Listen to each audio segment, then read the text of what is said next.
الحمد للہ وکفا والصلاة والسلام علی سید الانبیاء وعلی آلہ واصحابہ الاتقیاء اما بعد فاعوذ باللہ من الشیطان الرجیم بسم اللہ الرحمن الرحیم یسألونک عن الشہر الحرام قتال فیہ قل قتال فیہ کبیر وصد عن سبیل اللہ وکفر بہ والمسجد الحرام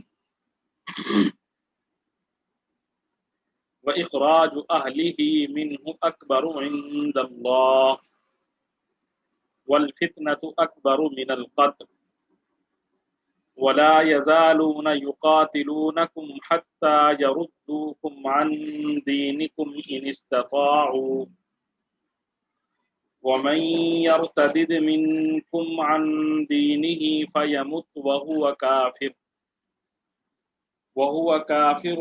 فأولئك حبطت أعمالهم في الدنيا والآخرة وأولئك أصحاب النار هم فيها خالدون صدق الله العظيم.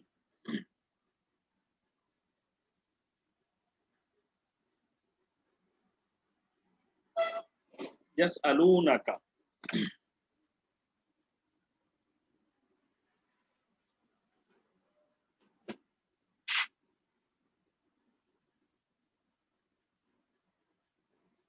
یسألونک وہ آپ سے پوچھتے ہیں عن الشہر الحرام حرام کا معنی محترم الشہر مہینہ عن الشہر الحرام محترم مہینوں کے احکام یسألونک عن الشہر الحرام وہ آپ سے محترم مہینوں کے بارے میں پوچھتے ہیں. کیا پوچھتے ہیں؟ قتال فیہ ان میں لڑائی سے متعلق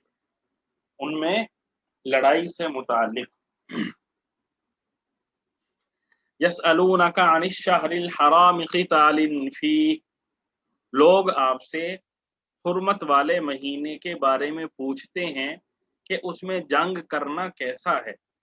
قل آپ فرما دیجئے قتال فیہ ان مہینوں میں لڑائی کرنا کبیر بڑا گناہ ہے. قل قتال فیہ کبیر آپ کہہ دیجئے کہ اس مہینے میں جنگ کرنا بڑا گناہ ہے. وصد عن سبیل اللہ